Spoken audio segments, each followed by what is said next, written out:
Hello, dear student. In the second part, we have discussed about chieftain and their fortification. ठीक है, but some students queried to me that sir, again clear it chieftains. What is the chieftains? Who were chieftains and how they performed in a Delhi Sultanate? So I have to start again. I am taking some paragraphs from where we have started. So like this paragraph, okay? Like this paragraph we have discussed about the chieftain. chieftain किन्हें कहते थे, तो एक बार हम सीधे सीधे आपको बता दें, chieftain मतलब होता है मुखिया। chieftain मतलब होता है मुखिया। मुखिया किसे कहते हैं? सरदार को कहते हैं। जैसे कोई कबीला था पहले पहले ऐसे स्टेट नहीं होते थे, एक बड़े बड़े कबीले होते थे, यानी जैसे गांव होते हैं ना, गांव, तो एक गांव का जो प्रधान होता है जैसे आज की डेट में, वैसे ही उस समय पे उनको एक सरदार बोलते थे। या कबीले, एक कबीला हो गया, गांव को हम कबीला कह दिए, और कबीले के जो प्रमुख हो गए, जो कबीले के जो हेड होते थे, उनको हम लोग क्या बोल दिया? सरदार बोल दिया। उन्हीं को हम इंग्लिश में क्या बोल रहे हैं? चीफ्टेन बोल रहे हैं, राइट? उन्हीं को हम लोग क्या बोल रहे हैं? चीफ्टेन बोल रहे हैं। बात समझ में आ रही है ना? तो हुआ क्या था कि एज अ दिल्ली सुल्तान, दिल्ली के जो सुल्तान थे, तो उन्होंने, मैंने आपको बताया था कि जो उनका जैसे ये दिल्ली है, ठीक है ना, तो दिल्ली पर उनका कब्जा हो गया था, ठीक है। दिल्ली के साथ साथ पहले शुरुआत में वो दिल्ली तक ही सीमित रहे, दिल्ली तक ही सीमित रहे। बाद में उन्होंने अपने एरिया को क्या किया? एक्सपैंड किया, बढ़ाने की कोशिश की, है ना। तो उसके जो बाहर के जो क्षेत्र थे, यानी दिल्ली से सटे हुए, यानी शहर से लगे हुए जो क्षेत्र थे बाहर, उसको हिटरलैंड बोला गया था, राइट। और हिटरलैंड पर किनका कंट्रोल होता था? हिटरलैंड पर इन्हीं चीफ्टेन का कंट्रोल होता था। अब बात समझ में आ रही ना? ये जो हिटरलैंड थे शहर से बाहर, इन पर हिटरलैंड पर चीफ्टेन यानी इन्हीं मुखियाओं का, यानी सरदारों का, जो वहाँ के सामंत होते थे छोटे छोटे ना, ये अपना अपना एरिया बनाए हुए थे, तो इनका कंट्रोल था।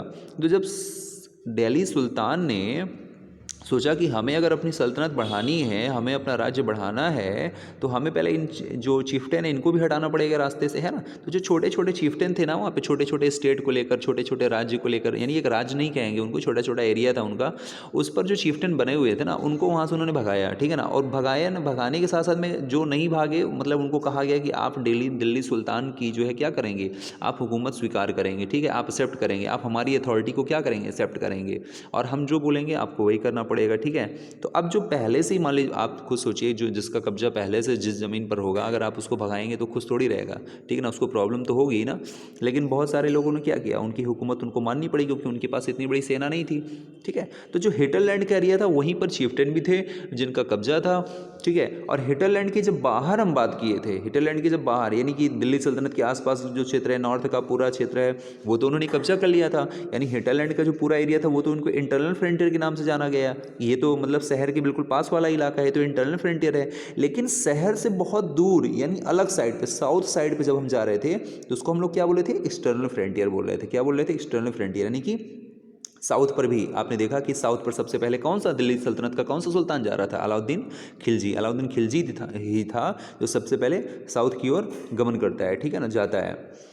तो अब थोड़ा सा इसके बारे में डिस्कस कर लेते होंगे। अब मुझे अब समझ में आ गया, आपको समझ में आ गया होगा कि अब चीफ्टेन का मतलब क्या है। तो ठीक है, एक बार देख लेते हैं फटाफट। As a Delhi sultan broad the hinterland of the cities under their control. यही मैंने बताया ना कि दिल्ली सुल्तान ने क्या किया? हिटरलैंड को अपने कब्जे में ले लिया। दे फोर्स द लैंडेड चीफ्टेन, उन्होंने उनको मजबूर किया। क्या मजबूर किया? फोर्स मतलब उनको मजबूर किया। द लैंडेड चीफ्टेंस, यानी वो उन चीफ्टेंस को मजबूर किया जिनका पहले से लैंड था, कि भाई अब हम लोग आ गए हैं, ये हमारी जगह है, ठीक है ना। वहाँ पर लैंडेड चीफ्टेन थे, समंत एस्टोक्रेट्स थे, यानी सामंत शाही जो लोग, सामंत शाही जो वहाँ पर क्षेत्र थे वो है, ठीक है। एंड रिच लैंड लॉर्ड्स, और जो बड़े बड़े लैंड लॉर्ड्स थे, है ना, जिनके पास सबसे ज़्यादा ज़मीनें होती थी, वो होते थे। तो to accept their authority, to accept their authority, उनको क्या करना पड़ा? उनकी अथॉरिटी एक्सेप्ट करनी पड़ी। किनकी अथॉरिटी? दिल्ली सुल्तान की, यानी दिल्ली सुल्तान की, दिल्ली सुल्तान की क्या करनी पड़ी? अथॉरिटी को एक्सेप्ट करना पड़ा। अथॉरिटी का मतलब ये है कि उनको अब दिल्ली की हुकूमत माननी पड़ेगी, जैसा जो राजा बोलेगा वैसा अब उनको करना पड़ेगा। अब वो मुखिया नहीं रह गए हैं, अब तो राजा के क्या बन गए? एक मेंबर हो गए हैं, एक तरह से उनके कर्मचारी हो गए हैं। अब वो जो कहेंगे, वो आपको जिस पोस्ट में रखेंगे, अब आपको वहाँ रहना पड़ेगा। और ये काम हमें देखने के लिए मिलता है अंडर द अलाउद्दीन खलजी के समय में। Alauddin Khalji state the broad assessment and collection of land revenue. Alauddin Khalji ने कहा कि सभी को लैंड रेवेन्यू देना पड़ेगा and on its own control, उस पर खुद का कंट्रोल होगा, अलाउद्दीन खलजी का राजा कंट्रोल होगा। The rights of the local chieftain, और जो अभी तक जो लोकल चीफ्टेन के जो अधिकार थे ना, टू लिवाई टैक्स, कि वो आसपास के गाँव के लोगों से क्या करते थे, टैक्स लेते थे। अब भैया तुम लोग बंद करो, अब तुम टैक्स लोगे लेकिन हमारे लिए लोगे, साथ में तुम लोग भी खुद टैक्स दोगे, ठीक है, ऐसा हो गया। The sultan administrator measured the land and kept careful accounts, ठीक है। और सुल्तान ने क्या रखा, उनको मेजर करने के लिए, लैंड को करने के लिए, अकाउंट्स करने के लिए उन्होंने अपने अपने आबाद में क्या किए, अकाउंटेंट भी रखे।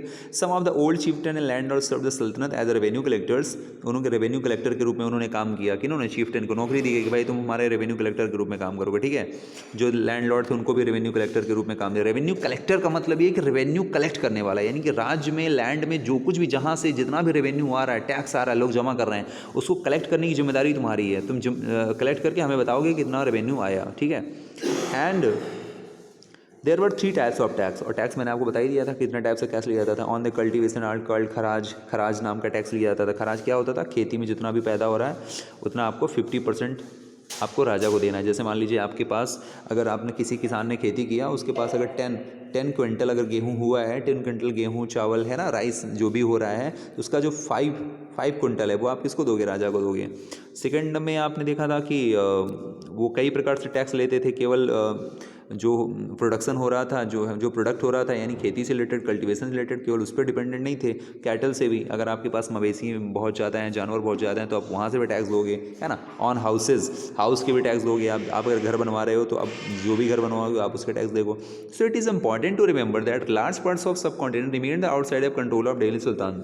इससे ये चीज़ क्लियर हो गई थी, इंपॉर्टेंट हो गया था कि large parts of the sub continent, यानी इतना बड़ा सब कॉन्टिनेंट था भारत का क्षेत्र, भारत साथ में आसपास के, मैंने बताया ना कि और कॉन्टिनेंट जो मतलब और जो कंट्रीज हैं, जैसे श्रीलंका है, इधर म्यांमार है ना, बांग्लादेश है आपका, ये सारे जितने भी इलाके थे, इन पर भी तो आपका कंट्रोल होना चाहिए ना। तो हो क्या रहा था कि इंडिया के आसपास जो भी इलाका था, ठीक है ना, उस पर मैंने आपको बताया कि कई सारे, जैसे इंडिया है, ठीक है, फिर से समझ लीजिए, यहाँ पे आपका म्यांमार है, ठीक है, म्यांमार है, बांग्लादेश है, म्यांमार है, बांग्लादेश है आपका, इधर आप देख लीजिए नेपाल है, भूटान है, ठीक है, इधर आपका पाकिस्तान है, अफगानिस्तान है, ये पूरा एरिया इधर, यानी पूरा ये जो था ये पूरा सब कॉन्टिनेंट बोला जाता है। क्या बोला जाता है, सब कॉन्टिनेंट बोला जाता है। तो आप ये बताइए कि उन्होंने, ठीक है, दिल्ली से बढ़ना, उन्होंने, अलाउद्दीन खिलजी ने कहा साउथ की ओर आना शुरू किया, तो यहाँ पर कुछ कब्जा कर लिया, कुछ इधर कब्जा कर लिया, कुछ इधर कब्जा, लेकिन फिर भी बहुत सा भाग क्या हो रहा है, छूट रहा है। बहुत सा भाग क्या हो रहा है, छूट रहा है। जैसे इधर का इलाका पूरा छूट रहा है ना, इधर का इलाका पूरा छूट रहा है, यहाँ का भी थोड़ा बहुत छूट रहा है। तो ये इतने बड़े इलाके पर कंट्रोल करना क्या था, दिल्ली सुल्तान के लिए क्या हो रहा था, थोड़ा सा पॉसिबल नहीं हो पा रहा था, ठीक है। सो वही इसमें दिया हुआ है कि it was difficult to control distant provinces, बड़े बड़े जो दूर दूर के प्रोविंसेस थे उनको कंट्रोल करना मुश्किल था। लाइक बंगाल, जैसे बंगाल में जाना है, अगर दिल्ली पर बैठे हैं तो बंगाल कैसे कंट्रोल कर पाएंगे, क्योंकि बंगाल छोटा मोटा नहीं था, बंगाल बहुत बड़ा था, ठीक है। बंगाल, हम पहले आपको बता दूं कि बंगाल में क्या था, बिहार भी था, ठीक है, उड़ीसा भी था, इस तरह से एक बहुत बड़ा क्षेत्र था, उसको बंगाल बोला जाता था, ठीक है। ये जो आज आपका बांग्लादेश है वो भी बंगाल ही कहा जाता था, ठीक है, बाद में डिवीजन हुआ तब बना आपका बांग्लादेश, ठीक है। तो क्या हुआ कि इस पर कंट्रोल करना क्या हो रहा था, कठिन हो रहा था। तो इससे जब प्रॉब्लम आ रही थी तो क्या हुआ, सुन, जल्द ही क्या हुआ, after annexing the southern India, और साउथ इंडिया पर जब इनका कब्जा हो गया तो तब तो और समस्या हो गई उनको कि दिल्ली पर है, अब साउथ तक भी कंट्रोल करना है। तो हुआ क्या कि the entire reason became independent, यानी जो पूरा जो एरिया था धीरे धीरे, यानी दिल्ली सल्तनत का जब पतन की बात कर रहे हैं हम लोग, दिल्ली सल्तनत धीरे धीरे फिनिश होने के कगार पे जा रही है, तो क्या हुआ, धीरे धीरे एरिया क्या हो गया, इंडिपेंडेंट हो गए, फ्री हो गए। भाई अब ये यहाँ पर मेन अगर मजबूत राजा बैठेगा तो कुछ ही समय तक कंट्रोल कर सकता है, लेकिन अगर वो पावरफुल नहीं है तब तो फिर ये सब जितने जितने जहाँ जहाँ पर उन्होंने जीता ये सब फ्री हो जाएंगे ना, इंडिपेंडेंट हो गए। तो हुआ क्या कि even the Gangetic plain there were forested area, यानी जो गंगा के मैदानी क्षेत्र थे, जैसे हमारा ये इंडिया है तो ये पूरा एरिया गैंगेटिक प्लेन बोला जाता है, ठीक है ना, उत्तर प्रदेश से लेकर, यानी उत्तराखंड से लेकर, और ये पूरा उत्तर प्रदेश है, बिहार है, ये पूरा गैंगेटिक प्लेन बोला जाता है, ठीक है, बंगाल तक। तो even the Gangetic plain there were forested area, जहाँ पर जंगली क्षेत्र थे, यहाँ पर भी क्या हुआ, सल्तनत फोर्सेस कुड नॉट, हाँ पेनिट्रेट, तो सल्तनत की यानी जो सल्तनत काल की जो फोर्सेस थी, ठीक है ना, जो सुल्तान की जो फोर्सेस थी वो भी यहाँ पर जो घुस नहीं सकती थी, वहाँ पर कौन घुस गए? The local chieftain establish their rule in these region, यानी वही लोकल चीफ्टेंस जिनको एक समय हिटरलैंड के पास से उनको भगाया गया था, यानी ये शहर के आसपास जो भी बसे हुए थे उनको भगाया गया था, अब इन्होंने फिर से कब्जा कर लिया, लोकल चीफ्टेन ने, ठीक है ना, फिर से अपना कब्जा कर लिया। Some time ruler like Alauddin Khilji and Mohammad Tughlaq could force their control, कभी कभी तो देखा गया कि अलाउद्दीन खिलजी और मोहम्मद तुगलक ने क्या किया, इन पर अपना नियंत्रण रखा, but only for a short duration, लेकिन कुछ ही समय तक लिए रखा। कुल मिला के हमने ये देखा कि जो लोकल चीफ्टेन थे और जो ये हमने पढ़ा ना सामंत जो लोग थे, इन पर इनका कंट्रोल कुछ ही समय तक रहा, क्योंकि यही सबसे ज़्यादा पावरफुल रूलर थे और इन्हें दिल्ली सल्तनत का सबसे ज़्यादा विस्तार किया हुआ था। इसके बाद इनके ऊपर कंट्रोल नहीं था, ठीक है ना। तो चीफ्टेन की कहानी इस तरह से आपने देखा कि चीफ्टेन किस तरह से अपना रोल अदा कर रहे हैं, ठीक है। चीफ्टेन एंड दियर फोर्टिफिकेशन, अब थोड़ा सा इनके बारे में पढ़ लेते हैं कि चीफ्टेन का जो फोर्टिफिकेशन था वो थोड़ा सा कैसा हुआ। तो इब्न बतूता के बारे में मैंने कल आपको बताया था कि 14 सेंचुरी के हैं, 14 सेंचुरी पे है ना, 14 सेंचुरी पे आते हैं, जिस समय दिल्ली सल्तनत यहाँ पर होती है। मोरक्को से आते हैं, मोरक्को कहाँ है आपका? अफ्रीका से आता है। पहला क्वेश्चन तो यही बनता है कि कहाँ से आते हैं, ठीक है ना। तो Ibn Battuta came from Morocco, है ना। एक्सप्लेन दियर द चीफ्टेन समटाइम, इन्होंने चीफ्टेन के बारे में थोड़ा सा एक्सप्लेन किया है, इंटरेस्टिंग है थोड़ा सा, तो उसको देख लीजिए क्या है। Fortified themselves in mountains in rocky uneven the rugs places as well as the bamboo groves, यानी कह रहे हैं कि ये लोग जो चीफ्टेन थे ना, कुछ चीफ्टेन्स कहाँ रहते थे? माउंटेन्स में रहते थे, यानी बड़े बड़े पहाड़ों पर रहते थे, जो जहाँ पर मतलब प्लेन एरिया नहीं है वहाँ रहते थे। As well as bamboo groves, इनके जो घर बने होते थे ना बम्बू यानी बांस से बने होते थे, यानी जो बांस का पेड़ देखा ना आपने, बांस की कितने लंबे लंबे बांस होते हैं, बैम्बू होते हैं। In India bamboo is not hollow, India के जो बैम्बू होते हैं हॉलो नहीं होते हैं, बट इन बहुत लंबे लंबे होते हैं, ठीक है ना, बड़े होते हैं। It is several parts at intervene that even the fire can not affect them, ये ऐसे बनाते हैं कि यहाँ पर आग तक भी नहीं लग पाती है, ठीक है ना। And they are the whole every strong, और ये पूरी तरह से क्या होते हैं? स्ट्रॉन्ग होते हैं। The chieftains live in these forest, और ये जो चीफ्टन होते हैं ना ऐसे ही फॉरेस्ट पर जंगलों पर रहते हैं।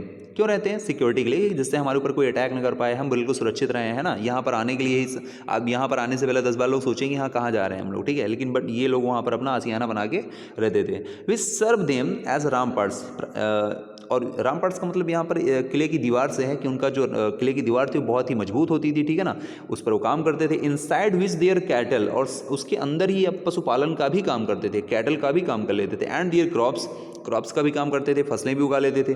There is also water for them with in, that is the rain water which collect there, rain water को भी कलेक्ट कर लेते थे। देखिए ऐसे एरिया पे रहते थे कि रेन वाटर भी कलेक्ट हो जाता था, ठीक है।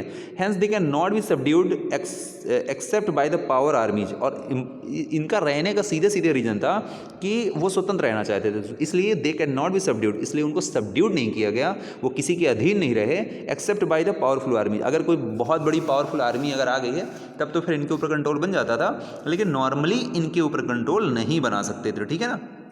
भाई इन्होंने अपना आशियाना तभी बनाया होगा जब सुल्तानों ने इनको वहाँ से शुरुआत में भगाया होगा, तभी इन्होंने सोचा कि यार एक ऐसी जगह पे ऐसे आशियाना बनाते हैं, अपना रुकते हैं कि जहाँ पर कोई जल्दी आने से पहले 10 बार सोचेगा, ठीक है। तो who entering these forest cut down bamboos with specially prepared in the instrument, एक स्पेशल तरीके से बनाते थे, सबके बस की बात नहीं है। तो इसका ये जो चीफ्टेन के बारे में बताया गया कि चीफ्टेन एंड देयर फोर्टिफिकेशन, इसको किसने बताया है? तो इसको बताया है इब्न बतूता ने बताया है, जो कहाँ से आए थे? अफ्रीका से आए थे, अफ्रीका में मोरक्को से आए थे। अब देखते हैं इंपॉर्टेंट चीज़ और आ रही है, मंगोल के बारे में मैंने बताया था ना, मंगोल जात कहाँ की है? सेंट्रल एशिया की, जैसे ये हमारा इंडिया है, ठीक है, तो इसी की जो पूरा इधर का पूरा एरिया है ना ऊपर का, ये पूरा सेंट्रल एशिया है। वर्ल्ड के मैप में अगर देखेंगे मध्य एशिया, जहाँ पर चाइना है आपका, ठीक है ना, चाइना भी उसी में बहुत बड़ा चीज, चाइना ने लिया हुआ है सेंट्रल एशिया। तो मंगोल वहीं की एक प्रजाति थी, एक जाति थी, जिसमें गेंगिस खान उसमें सबसे इंपॉर्टेंट रूलर के रूप में आते हैं। रूलर क्या, एक सबसे आक्रमणकारी के रूप में आते हैं, जो मंगोलों का क्या करते हैं? नेतृत्व करते हैं, लीडरशिप करते हैं। ये बहुत ही खतरनाक थे, क्योंकि इनका जो उद्देश्य था वो आक्रमण करना था और सीधे तहस नहस करना था, यानी सीधे मार काट करते थे और तहस नहस कर के चले जाते थे। इन्होंने क्या किया? Invaded Transoxiana in the north east Iran. इन्होंने देखिए शुरुआत कहाँ से की, तो ये इंपॉर्टेंट है कि मंगोलों ने सबसे पहले 1219 में कहाँ गए? ये नॉर्थ ईस्ट ईरान में, यानी जो ईरान है इलाका, ईरान के नॉर्थ ईस्ट में जो ट्रैक्सोनिया है। अब देखिए हाँ ठीक है, the Mongol under the Genghis Khan invaded the Transoxiana. तो ट्रांसऑक्सेनिया क्या है? देखिए ट्रांसऑक्सेनिया कुछ नहीं है, ट्रांसऑक्सेनिया एक प्रकार की अब कह सकते हैं कि एक आमू नदी पड़ती है, एक आमू नदी, आमू रिवर है, ये आपका सेंट्रल एशिया में है। तो वो उनका जो इलाका है वहाँ पर भी बहुत सारे कबीले रहते थे ट्रांसऑक्सेनिया में, सेंट्रल एशिया में। तो बहुत सारे कबीले रहते थे। तो सबसे पहले मंगोलों ने वहीं पर आक्रमण किया, ठीक है ना, वहीं पर आक्रमण किया। जैसे भाई मैंने बताया ना कि चीफ्टन कैसे रहते हैं, ऐसे तरह बम्बू बना के ऐसे बहुत सारा एरिया रहते हैं। तो ट्रांसऑक्सेनिया एक आमू नदी है, जो कि ये आमू जो रिवर है ये निकलती है आपकी पामीर प्लेटू से, ठीक है ना। पामीर का एक पठार है सेंट्रल एशिया में, वहाँ से निकलती है, एक सरोवर से निकलती है वहाँ से, ठीक है। और ये आपकी बहते हुए इधर इधर तरफ तजाकिस्तान आपने सुना होगा, पाकिस्तान के बहुत पीछे है इधर ऊपर की ओर, तो तजाकिस्तान तक ये आती है उधर, ठीक है। तो ये ट्रांसऑक्सेनिया में सबसे पहले मंगोल आक्रमण करते हैं 1219 में। इसके बाद जब ये वहाँ आक्रमण करते हैं तो इसके बाद ये अब इनका दिमाग दिल्ली की तरफ जाता है कि यार इधर तो देखते हैं दिल्ली सल्तनत बहुत अच्छा फैला हुआ है। तो दिल्ली सल्तनत ने भी फेस किया इस आक्रमण को। दिल्ली सल्तनत फेस दियर ऑनस्लॉट सून आफ्टर, बहुत ही जल्द दिल्ली सल्तनत भी इनको मंगोलों को फेस किया, लेकिन उनको फेस करने में सफलता हासिल भी हो जाती है। मंगोल अटैक्स ऑन दिल्ली सल्तनत इंक्रीज्ड, मंगोल ने क्या किया, अटैक करते हैं दिल्ली सल्तनत पर। Increase the during the reign of Alauddin Khilji, जिस समय अलाउद्दीन खिलजी की सल्तनत बहुत ज़्यादा बड़ी हुई होती है, यानी दिल्ली अलाउद्दीन खिलजी आपने देखा ना सल्तनत किस तरह से विस्तार किया, नॉर्थ से फिर साउथ की ओर आए, उसी समय मंगोल आक्रमणकारी जो हैं ये अटैक करते हैं in the early year of the Mohammad Tughlaq rule, और जल्द ही मोहम्मद तुगलक रूल के समय में भी आक्रमण करते हैं। हालांकि मोहम्मद तुगलक भी इनके आक्रमण को क्या कर लेते हैं, संभाल लेते हैं। रीजन ये था उनको संभालने का, क्योंकि अलाउद्दीन खिलजी की बात करें या उसके अलाउद्दीन खिलजी के बाद जब तुगलक डायनेस्टी आती है, तुगलक डायनेस्टी में मोहम्मद तुगलक की बात करें तो इनके समय बहुत बड़ी सेना थी, इनके पास इतनी बड़ी सेना थी जिससे ये मंगोलों का आक्रमण जो हुआ था उसका सामना ये कर पाते थे। जबकि जो अर्ली टर्किश रूलर थे इनके पास इतनी जब बड़ी सेना अभी इकट्ठा नहीं कर पाए थे। क्यों? क्योंकि उस समय तो भारत में धीरे धीरे अपनी मतलब पैठ जमा रहे थे, है ना, भारत में धीरे धीरे अपना अस्तित्व कर रहे थे। तो ये देखिए इसमें सबसे इंपॉर्टेंट ये है कि मंगोल आक्रमणकारी का सबसे इनके पास क्या रीजन था, लार्ज स्टैंडिंग आर्मी ना दिल्ली में सबसे बड़ी सेना खड़ी हुई थी, ठीक है ना। और यही रीजन था which posed a huge administrative challenge, जो बड़े बड़े एडमिनिस्ट्रेटिव चैलेंज उनको दे सकते थे। अब देखते हैं, let us see how the two Sultan dealt with us. अब इसमें हम कंपेयर करेंगे कि अलाउद्दीन खिलजी का शासन कैसा था और मोहम्मद तुगलक का शासन कैसा था, क्योंकि इन्हीं के बारे में, दोनों के बारे में हम पढ़ रहे हैं, ठीक है। तो दिल्ली सल्तनत में हम इनके बारे में पढ़ेंगे कि दोनों कैसे थोड़ा थोड़ा डिफरेंट, मतलब दोनों ही इंपॉर्टेंट है, लेकिन सबसे ज़्यादा कौन सुपर है वो आप इसको देखकर समझ सकते हैं। अलाउद्दीन खिलजी का अगर बात करें तो Delhi was attack twice, Delhi पर 2 बार आक्रमण हुआ in 1299, 1300 and 1302 to 1303 as a defensive measure. इसने क्या किया, डिफेंसिव मेजर रखा, यानी इसने केवल दिल्ली की रक्षा कर लिया इसने, है ना। Alauddin raised large standing army, और एक बहुत बड़ी सेना इसने खड़ी किया था। बात करें मोहम्मद तुगलक की तो the sultanate was attack in the earlier sense of the Mohammad Tughlaq reign, इसके समय में भी आक्रमण होता है, मंगोल आर्मी आती है, डिफीटेड मंगोल आर्मी को इन्होंने हरा दिया बड़े आराम से, क्योंकि इनके पास बड़ी सेना थी। Mohammad Tughlaq was confident about the strength of his army, उसको पता था कि मेरे पास कितनी सेना है और मैं मंगोलों के बड़े आक्रमण से, मंगोल होंगे कहीं हो कुछ भी होंगे, मैं अटैक कर सकता हूँ। His resource to plan an attack on Transoxiana, उसका जो रिसोर्स था to plan an attack on Transoxiana, यानी कि वो भी, यानी जैसे ट्रांसजोनिया पर यानी ट्रांसऑक्सेनिया पर जो है मंगोलों ने आक्रमण किया था, तो मोहम्मद तुगलक भी ट्रांसऑक्सेनिया पर आक्रमण करना चाहता था। लेकिन आप यहाँ पर ध्यान दीजिए, अलाउद्दीन खिलजी केवल अपने ही सल्तनत पर वो सीमित रहना चाहता है, ठीक है ना, अपने ही क्षेत्र को मजबूत करना चाहता है, क्योंकि उसके पास जो सेना है वो बाहर के भी अटैक के बारे में नहीं सोच रहा है। लेकिन ये ट्रांसऑक्सेनिया पर जो है, ट्रांसऑक्सेनिया पर जो है आक्रमण करने के लिए सोच रहे हैं, जो कि सेंट्रल एशिया का पार्ट है, ठीक है ना, मैंने आपको बताया कि अभी अफगानिस्तान, ठीक है।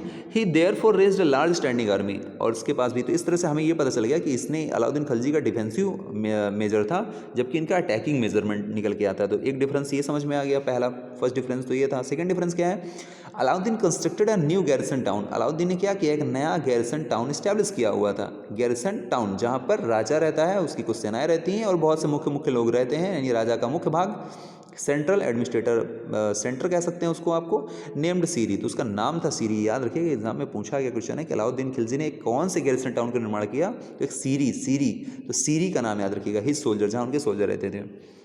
Rather than constructing a new garrison town, अच्छा गैरिसन टाउन बनाने के कंपेयर में the oldest 4 cities of Delhi, यानी दिल्ली कोहना जिसे कहा गया, दिल्ली कोहना में हमने पढ़ा था ना 4 सिटीज थी, was emptied of its residents and the soldier garrison there, इसमें इसने किया क्या, इसने क्या किया कि इसने एक नया शहर बनाने की बजाय इसने क्या किया कि जो पुराने शहर थे, यानी दिल्ली के जो पुराने फोर्स शहर थे, है ना, वॉज एम्प्टीड, उनको खाली करा लिया अपने रेजिडेंट, अपने रहने के लिए, एंड द सोल्जर गैरिसन, उसमें सारी सेनाएं भर दिया, ठीक है ना, उनको रेजिडेंट को अपना खाली करा के वहाँ सारी सेनाएं भर दी। The resident of the old city, जो पुराने शहर के पुराने शहरों पर जो उनका रेजिडेंट था, वर सेंट टू द, जो पुराने शहरों पर जो उनका रेजिडेंट था, यानी जहाँ पर वो पहले रहते थे, उसको कहाँ भेज दिया, sent to the new capital of Daulatabad in south, यानी साउथ में दौलताबाद। यानी अब आप ये देख रहे हैं ना कि इसने तो दिल्ली पर ही अपनी कैपिटल, वहीं पर अपना फोकस किया, लेकिन जो मोहम्मद तुगलक है इसने एक नई कैपिटल बनाई, कहाँ पर, साउथ में, दौलताबाद में। याद रखिएगा दौलताबाद इंपॉर्टेंट है, दौलताबाद आपका इधर महाराष्ट्र क्षेत्र में, ठीक है। और हालांकि ये इसका जो प्लान था वो सक्सेसफुल नहीं था, फेल हो गया था, तभी इसको पागल और सनकी कहा जाता था। बर्नी ने कहा था कि ये पागल और सनकी राजा है, पागल सनकी था नहीं वो, लेकिन इसका जो भी डिसीजन होता था वो गलत हो जाता था। उसने डिसीजन लिया कि मैं अपनी राजधानी क्या करूँगा, मैं दौलताबाद ले जाऊँगा। अच्छा, उसके पीछे रीजन क्या था, उसके पीछे रीजन ये था, दौलताबाद वो कोई शौक से नहीं ले गया था, उसने सोचा कि जैसे मैं, इंडिया है, दौलताबाद इंडिया के मिडिल में पड़ रहा है, यानी महाराष्ट्र क्षेत्र में, तो मैं इधर से साउथ के पूरे इलाके को भी कब्जा कर सकता हूँ और नॉर्थ के इलाके को भी पूरा कब्जा कर सकता हूँ, ठीक है, इस तरह से मैं पूरे इंडिया पर कंट्रोल कर पाऊंगा। लेकिन उसका ये जो प्लान था वो फेल इसलिए हो गया क्योंकि मोहम्मद तुगलक यहाँ पर जैसे ही वो आता है तो यहाँ के भी जो भी लोग थे वो अपने आप को क्या कर लेते हैं, फ्री कर देते हैं और यहाँ स्वतंत्र घोषित कर देते हैं अपने आप को, ठीक है ना, दिल्ली पर कब्जा करने की कोशिश करते हैं। तो इसलिए उसको फिर क्या करना पड़ा, वहाँ चेंज करना पड़ा, और साथ ही साथ राजधानी को यहाँ पर राजधानी ट्रांसफ़र करना कोई खिलवाड़ थोड़ी है। राजधानी को ट्रांसफ़र करना, कैपिटल को बनाना बहुत बड़ा, यानी हाथी हैं, घोड़े हैं, बहुत बड़ा, बहुत ज़्यादा सामान है, उनको ढोना ले जाना, यानी बहुत पैसा बर्बाद हुआ जब राजधानी को यहाँ से यहाँ ट्रांसफ़र करवाया मोहम्मद तुगलक ने, ठीक है ना। लास्ट में फेल हो जाता है, ठीक है, यहाँ से भी गए वहाँ से भी गए। तो इस तरह के काम किया उसने, ठीक है, कोई नया शहर नहीं बनवाया, दिल्ली के ही 4 शहरों पर जो पुराने जो नए रेजिडेंट थे उनको वहाँ शिफ्ट कर दिया, पुराने रेजिडेंट को कहा कि आप दौलताबाद में रहेंगे, ठीक है। अब तो ये प्लान फेल हो गया। अब हुआ क्या, नेक्स्ट में देखते हैं, नेक्स्ट डिफरेंस देखते हैं। सोल्जर्स हैड टू फेड, क्या हुआ, the soldiers had to fed, soldiers को क्या करना था, भोजन कराना था, सोल्जर्स हैड टू फेड, भोजन कराना था। This was done through the produce correct tax, ये किसके थ्रू होता था, टैक्स के थ्रू होता था, फ्रॉम द लैंड से जो टैक्स आता था उसी से सोल्जर्स को भी दिया जाता था। लैंड्स कहाँ पे, गंगा और यमुना के बीच में जो भी टैक्स मिलता था वहाँ से उसने फिक्स कर दिया था कि 50% टैक्स मुझे आपसे लेना ही लेना है। जितना भी आप किसान उपजाएंगे, पीजेंट्स यील्ड का मतलब यही है कि किसानों की उपज का मुझे कितना चाहिए, 50% चाहिए। यानी किस एरिया की बात कर रहा है, गंगा यमुना। भाई ये सबसे ज़्यादा फर्टाइल एरिया होते थे ना, सबसे ज़्यादा प्रोडक्शन यहीं पर होता था गंगा एरिया पर, इसलिए उसने 50% किया हुआ था। अलाउद्दीन खिलजी बहुत होशियार था, समझदार था, ठीक है ना। Produce from the same area was collected as a tax feed the army, है ना।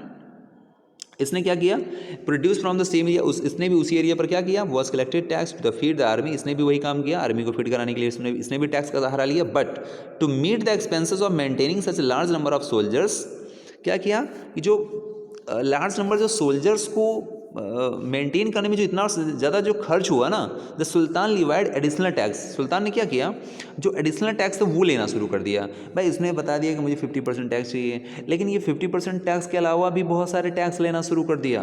क्यों शुरू कर दिया, क्योंकि इसने इतनी बड़ी सेना बना ली थी और उस इतनी बड़ी सेना को कंट्रोल करना, भाई उनको खिलाना, सैलरी देना, ये सब उसके लिए क्या हो रहा था, बहुत मुश्किल हो रहा था, ठीक है। इस वजह से उसने और बहुत सारे टैक्स लगा दिए। जब बहुत सारे टैक्स लगाए तो जनता क्या हो गई, इससे नाराज़ हो गई, ठीक है। और हुआ क्या था, दिस कन्विंस, है ना, दिस क्वाइंस, है ना, दिन coincided with a famine in the area.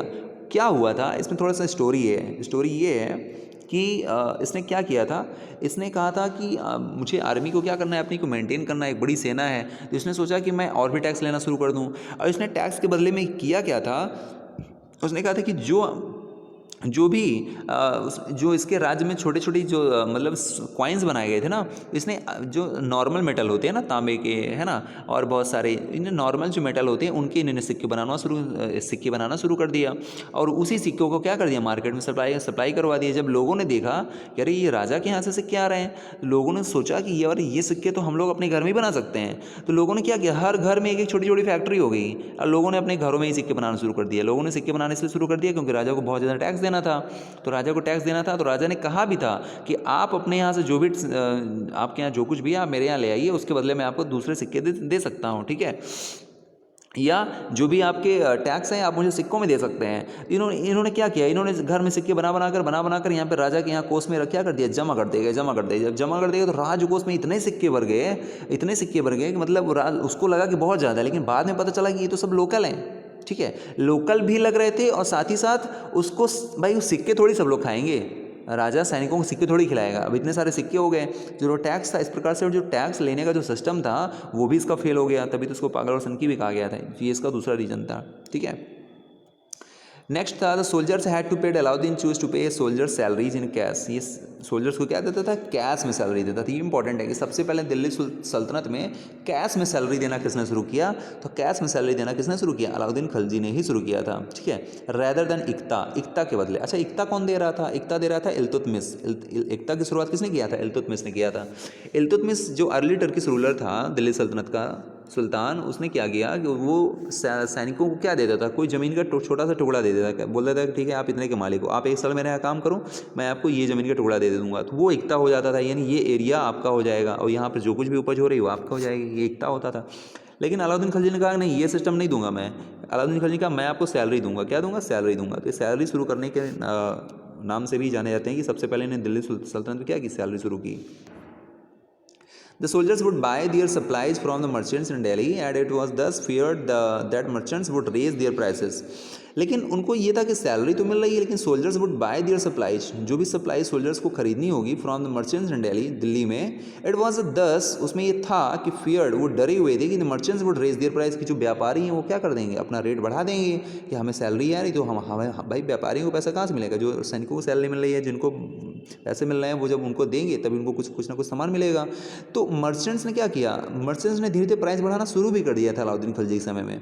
तो टू स्टॉप दिस अलाउद्दीन तुरंत समझ गया इस बात को और उसको स्टॉप करने के लिए उसने क्या किया। देखिए, अलाउद्दीन खिलजी केवल युद्ध करने के लिए नहीं जाना जाता है, अलाउद्दीन खिलजी अपने मार्केटिंग सिस्टम के लिए भी जाना जाता है, बाजार व्यवस्था के लिए भी जाना जाता है। ठीक है ना, देखिए आपने देखा ना कि सैलरी देना शुरू कर रहा है और किस तरह से देखिए भी कंट्रोल करेगा। To stop this Alauddin control the price of good in Delhi. उसने दिल्ली में जो गुड्स थे, सामान थे, उनका जो प्राइस था उसको कंट्रोल कर लिया। कैसे कंट्रोल किया, प्राइस वर केयरफुली सर्वेड। वो डेली देखता था कि किस रेट का क्या प्राइस है, एक्चुअल प्राइस उसका क्या है और कौन कितना बढ़ा रहा है। ठीक है, वो उसको सर्वे उसने अपने ऑफिसर से करवाया। And merchants who did not sell at the prescribed rates, यानी पहले वो पूछ लेता था मर्चेंट से कि तुम्हारा जो सामान है वो कितने रेट का है, वो सारा रेट अपने अपने राज्य में लिखवा लेता था। अब उस रेट से आगे अगर कोई बेचता था तो फिर उसकी खैर नहीं, वर पनिश्ड, उनको क्या किया गया, पनिश किया जाता था। ठीक है ना, कि भाई तुमने तो पहले रेट बताया था इतना, अब जनता को इतना क्यों दे रहे हो, है ना, हम ठग रहे हो तुम। ठीक है, तो उनको बहुत तगड़ी पनिशमेंट मिलती थी। यहाँ तक कि सुनने के लिए मिलता है, हिस्टोरियन बताते हैं, है ना, कि जो अलाउद्दीन खिलजी था ना, वो जितना ज़्यादा पैसा किसी से लिए होते थे ना, जितना ज़्यादा उसको ठगे होते थे, उतना ही लेवल का वो मांस निकलवा लेता था उनसे। ठीक है ना, इतना क्रूड था। ठीक है, तभी तो व्यवस्था बनेगी। सही किया था उसने। ठीक है, ऐसा क्योंकि जनता के साथ धोखा नहीं करना चाहिए। अब देखिए मोहम्मद तुगलक क्या करते हैं, मोहम्मद तुगलक का सिस्टम देख लेते हैं क्या है, इनका अनोखा सिस्टम ही होगा। Mohammad Tughlaq also paid his soldiers cash and salary. इन्होंने भी अलाउद्दीन खिलजी की तर्ज पर सैलरी देना शुरू किया, लेकिन शुरुआत करने वाले कौन थे, अलाउद्दीन थे।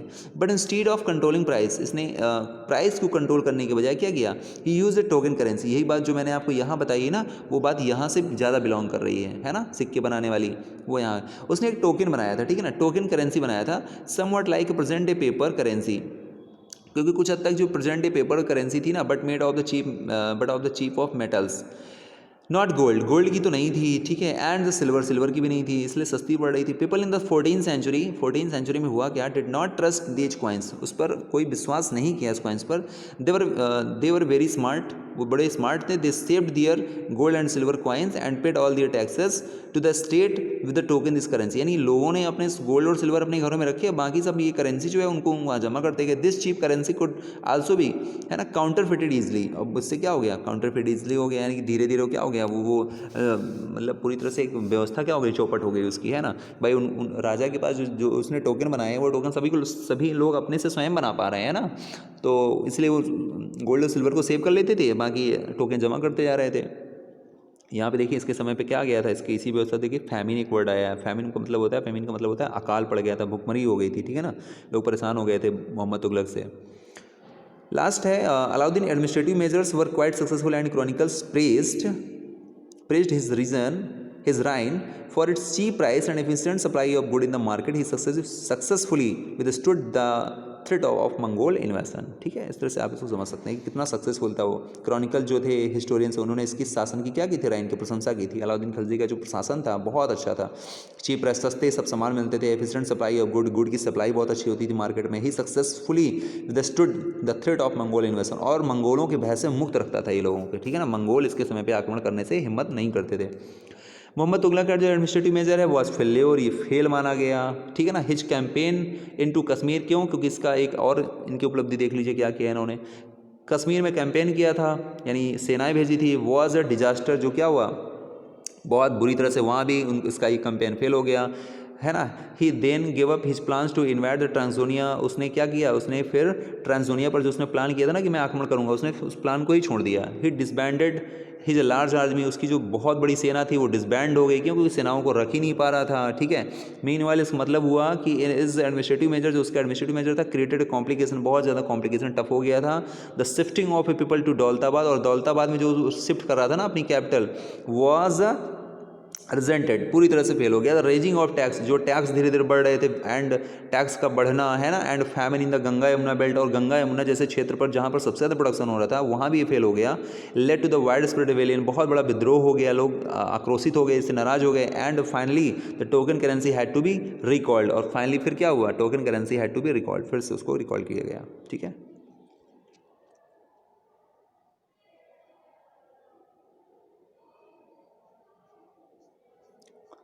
नेक्स्ट है, in this list of Mohammad Tughlaq failure we sometimes forget that for the first time in his history of Sultan Delhi Sultan planned a campaign to capture the Mongol territory। लेकिन इन सबको छोड़ते हुए भी अगर हम एक चीज़ देखें तो उसने सबसे पहले एक पहला ऐसा सुल्तान था जिसने मंगोल टेरिटरी पर कब्जा करने के लिए प्लान तो बनाया था, प्लान जब बनाया था भले ही कब्जा नहीं कर पाया। Unlike Alauddin defensive measures, Alauddin का जो मेजर्स था वो डिफेंसिव मेजर था, but Mohammad Tughlaq measures were convinced as a part of military offensive made, यानी वो ऑफेंसिव अटैकिंग के मोड में मोहम्मद तुगलक रहता था हमेशा। ठीक है ना। वो अलग बात है कि अटैकिंग कर नहीं पाया, लेकिन इसका जो प्लानिंग था वो ज़रूर अच्छा था।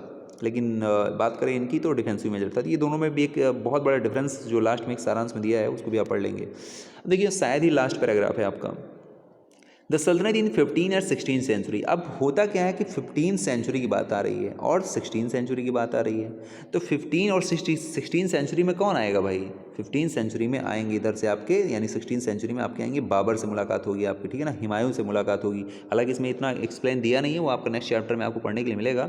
हुमायूं एक ऐसे बाबर का जो पुत्र था। बाबर कौन है, बाबर आपका दिल्ली सल्तनत के बाद, यानी दिल्ली सल्तनत को फिनिश करने वाला बाबर है। ठीक है ना। दिल्ली सल्तनत का जो अंतिम रूलर होता है इब्राहिम लोदी डायनेस्टी पढ़ा है ना आपने, मैंने बताया था आपको।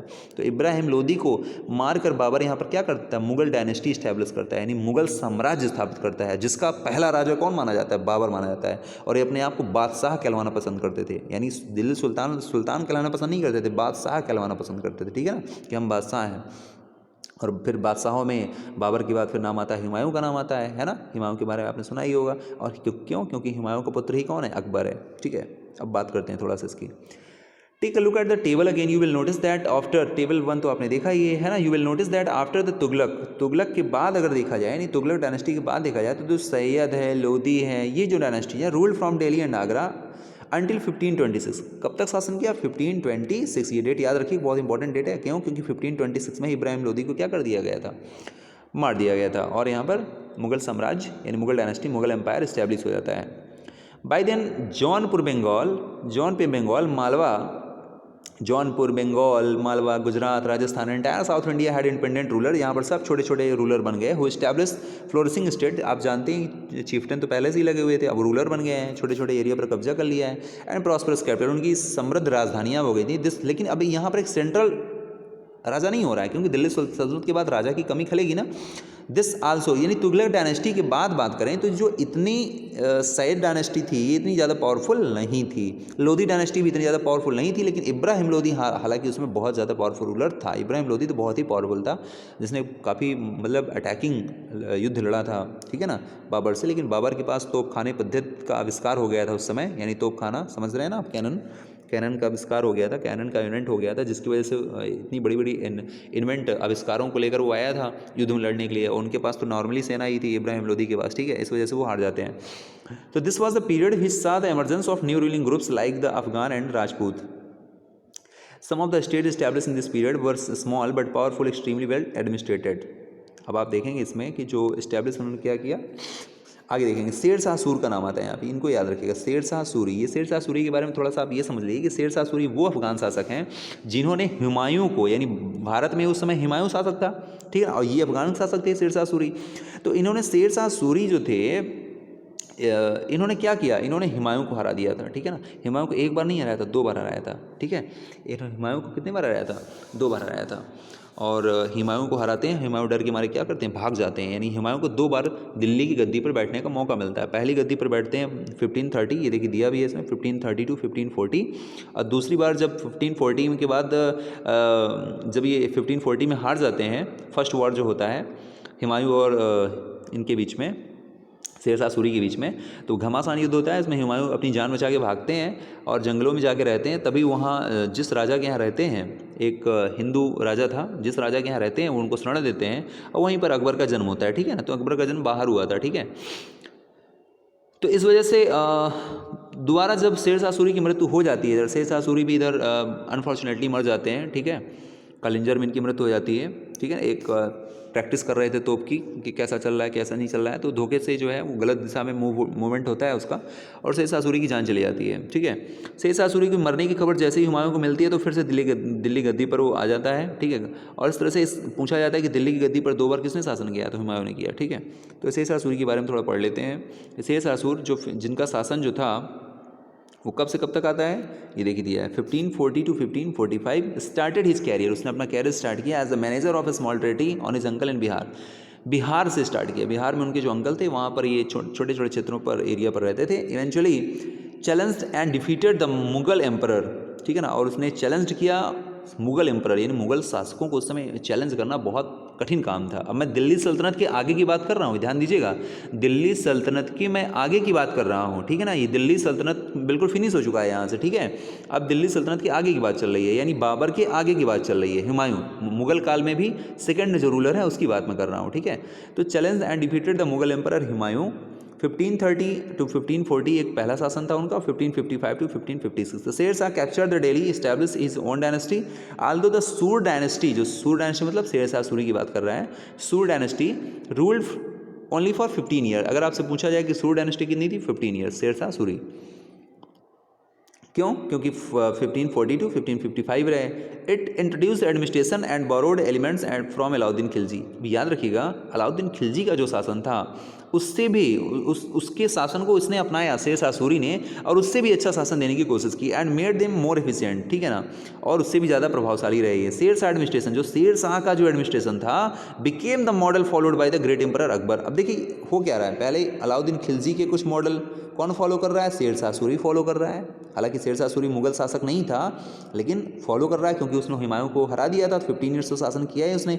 अब शेर शाह सूरी ने इतना अच्छा शासन किया था, इसको कौन फॉलो कर रहा है, अकबर फॉलो कर रहा है, ठीक है। अकबर तो आप जानते ही हैं, फेमस पर्सन है ना। तो Sher Shah administration became the model followed by the great emperor Akbar 1556 to 1605। अभी अकबर का शासन दिया, याद रखिएगा 1556, यानी 1556 से लेकर 1605 तक, यानी अकबर का शासन रहता है। याद रखिए अकबर के शासन में ही सबसे पहली बार अंग्रेज आते हैं। प्रश्न बनता है कि जिस समय अंग्रेज आए भारत में उस समय कौन सा मुगल शासक था, तो याद रखिए अकबर था उस समय। कौन सा, अकबर था, ठीक है। तो great emperor Akbar 1556 to 1615, he was also consolidated the Mughal empire. और अकबर ने क्या किया था, मुगल एम्पायर को सबसे ज़्यादा कंसोलिडेट किया हुआ था। तो इस तरह से हमारा चैप्टर कंप्लीट हो गया है, ठीक है। आप इसको रीड कर लेंगे और ये question answer you can complete easily, ठीक है। So if you have any confusion student, so of course you can talk to me. You can using the WhatsApp chat, you can with the help of chat है ना, you can talk to me. If you have any doubt, so you can write a question and you can send to me, ठीक है ना। If I have when I get time, then I will resolve your problems, okay. So don't worry and start. If you have not started chapter, so please start this chapter because this is a very interesting chapter. If you have any doubts, so just you can ask to me, okay. Because otherwise if after third completed है ना, then after completion of the third, then I will start fourth chapter है ना, then the problem will be remain, बची रह जाएगी। इसलिए जो भी प्रॉब्लम आती है ना उसको फटाफट पूछो, एक स्टोरी बना के इसको समझना पड़ेगा आपको, okay. So I hope all of you are studying better, okay. So next मिलते हैं नेक्स्ट चैप्टर में, और इसके क्वेश्चन आंसर मैं जल्दी सेंड कर दूंगा आपको, ठीक है। Thank you.